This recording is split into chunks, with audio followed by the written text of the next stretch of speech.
I don't claim to be an expert on Turkey at all, but I am a bit of an expert on Ray Charles. And I therefore, of course, bring my thanks to the Turkish people, because when you meet Americans or people from anywhere who like the music of Ray Charles, tell them to thank a Turk. Ahmet Ertegun, the son of Turkey's first ambassador to America, founded Atlantic Records over 60 years ago and wrote the songs Chains of Love, Sweet 16. Ertegun also wrote a song, Mess Around, which was the first big hit that made the career of Ray Charles. Now, I hear there are some politicians in your country who, like fundamentalist politicians in America, have lots of opinions about alcohol and sex. Now, Ertegun's lyrics in the song Mess Around include the following lines, which I will attempt to dramatically interpret for you. Everybody was juiced, you can bet your soul. They did the boogie-woogie like a sturdy roll. See that girl with the diamond ring? She knows how to shake that thing. She knows how to mess around. So, this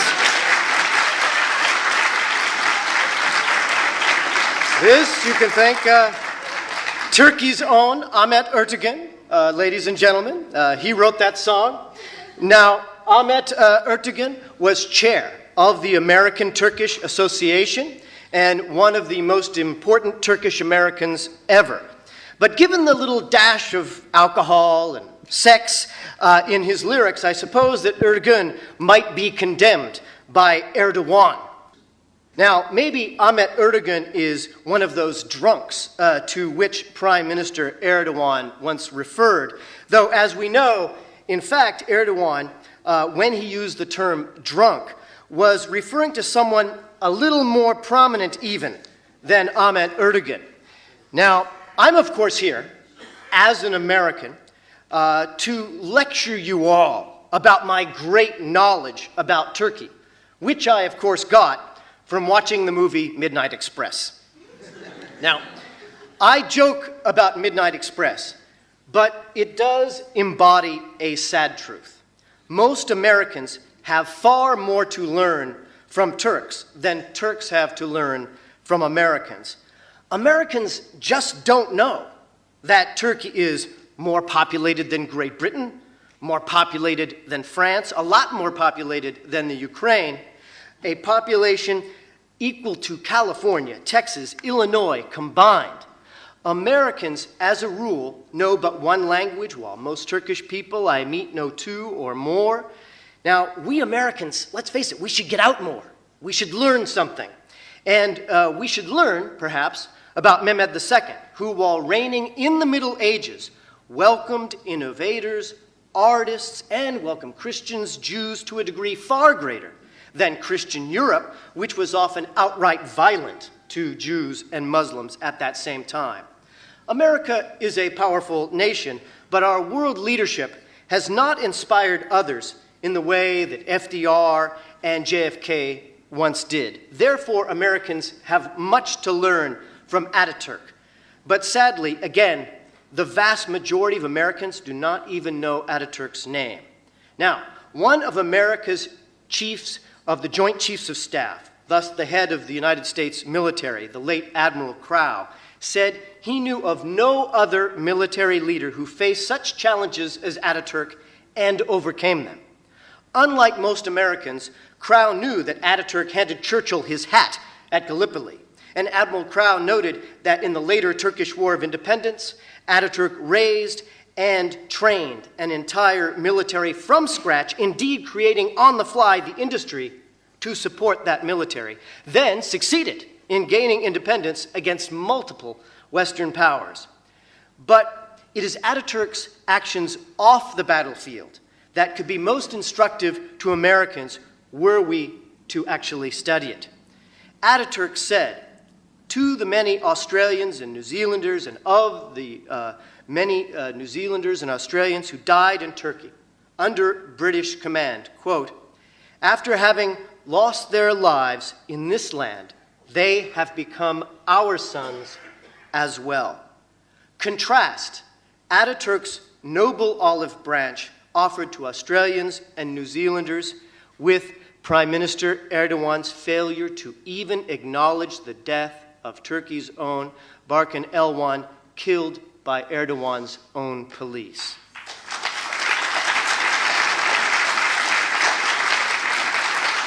Now, I know that you know the history of Ataturk, but American fundamentalists, the religious fundamentalists, the many American theocratic politicians whom I write about in my book could learn from the founder of the Republic, because it was Ataturk who separated religion from state, gave women voting rights early, granted equal marriage rights, dramatically increased literacy, with compulsory secular education, instituted civil law, and in so many ways directly defied religious conservatives in a way that should be instructional in America as our separation of religion and state crumbles before us. Americans can learn from Ataturk, who said, and I quote, "Freedom and independence are my character, and I wish it to be the character of my people and our nation." Now, that sounds like a perfect tweet, don't you think? And you know, there are some who say Twitter mitter. But Ataturk said freedom and independence. And it just so happens that I have his quote ready for you to tweet right now. So please, take out your phone. And you can retweet it. There is my Twitter handle right there. We tweeted this quote last week in Ankara without the permission of Erdogan, and we do not seek his permission now. My Twitter handle is Sean Fairclough. Let's please retweet Ataturk's words in memory of Barkan Elwan, who lost his life.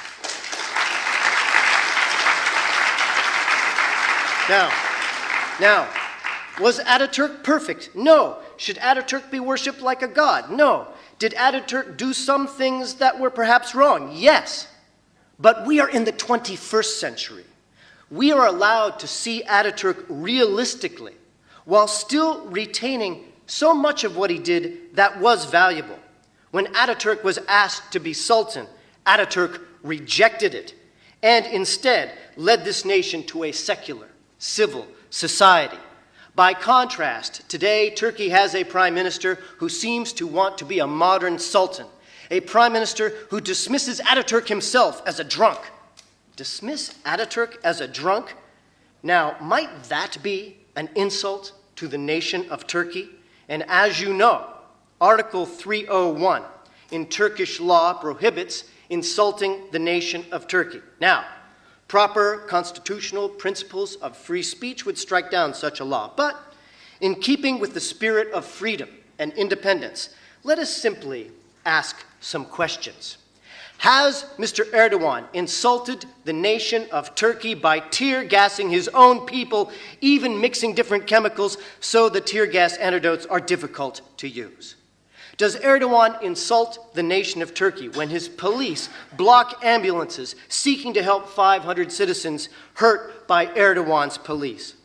Does Erdogan insult the nation of Turkey when he makes Turkey known as the world leader in arresting journalists? Does Erdogan insult the nation of Turkey when he seeks to regulate when people can and cannot kiss based on his religious views? Does Erdogan insult the nation of Turkey when his police shoot citizens in the face with tear gas canisters? Does Erdogan insult the nation of Turkey when he says that women should not enter politics because it is against nature? Does Erdogan insult the nation of Turkey when there is one hospital for every 60,000 Turkish citizens and yet a mosque for every 350 Turkish citizens, and the mosques get taxpayer money? Does Erdogan insult the nation of Turkey when he waves off the unjust, religiously biased arrest of the great composer Fazıl Say by saying, "Do not waste our time with such matters"? Does Erdogan insult the nation of Turkey when he fires water cannon at his own people, water cannon laced with chemicals that burn the skin? Does Erdogan insult the nation of Turkey when he refers to citizens seeking human rights as looters? Does Erdogan insult the nation of Turkey when he says, quote, Twitter mitter, I don't care at all. Everyone will see how powerful the state is. Shutting down YouTube, shutting down Twitter, where is the secular freedom and independence on which this nation was founded? Erdogan labels those who seek freedom and justice and those who seek protection of minority rights as the losers' lobby. Well, if human rights protesters are the losers' lobby, that lobby would include Turkish writer Nazim Hikmet, who wrote poems known the world over as he battled for human rights. Our lobby would include Abdi İpekçi, a journalist who actually thought journalism should not be controlled by government and that religion should be separate from state. That lobby would include Erdal İnönü, internationally recognized physicist and an honest politician. See, they do exist. Indeed, what Erdogan calls the losers' lobby would include Ataturk himself. So we must ask, what kind of nation does Turkey want to build in the future? Is it the kind of nation Ataturk sought when he said, and I quote, "We do not consider our principles as dogmas contained in the books that are said to come from heaven. We derive our inspiration not from heaven or from an unseen world, but directly from life." What will Turkey offer its children? For a child named Barkin Elwan, there will be no future. Americans need to know. Indeed, with this speech on YouTube, I intend to tell them that Erdogan's police ended Barkin Elwan's future when they shot this boy with a gas canister while he was getting bread for his family. Americans need to know that Erdogan did not even have the decency to acknowledge this boy's death and the horrid loss to his family until he blamed the boy's mother for allowing his funeral to become a protest. The fight for justice need not be restricted by national boundaries. I pledge to you that I am going back to America to speak to a large crowd with Richard Dawkins a week from now. And I will speak of your struggle because it should be our struggle. Let us all.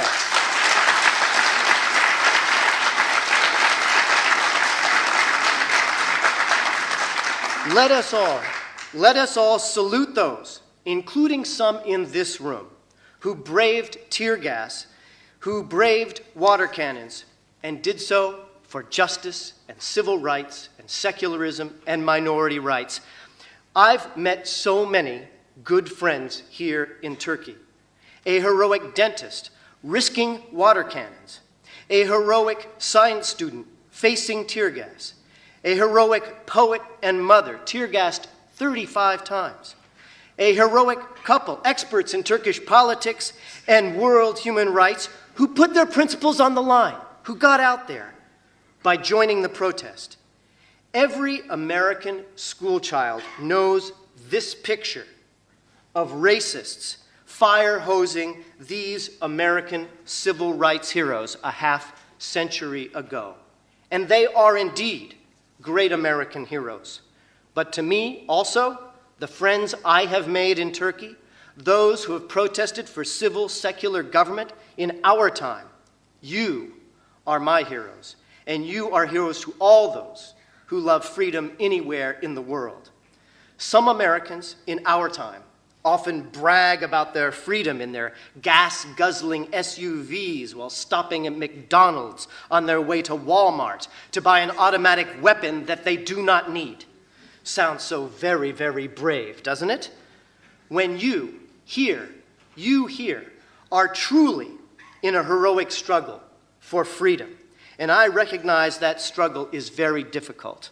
When our Jack Kennedy, more than a half-century ago, saw a racist spraying civil rights heroes with fire hoses, he went on TV that night and called for a civil rights law. When Erdogan saw this picture, he knew about it because he had planned it. Erdogan insults the nation of Turkey. He insults human rights worldwide. So, when I pose a question to you, I pose it humbly, because as an American, I look up to you who have protested and taken real risks for freedom. I would fully understand if young people chose to leave the injustices of Erdogan and leave it behind. I would welcome you warmly to America. But I hope some brave young people make the choice that the scientific method, that compassion, that reason are worthy of your candidacy for public office in Turkey.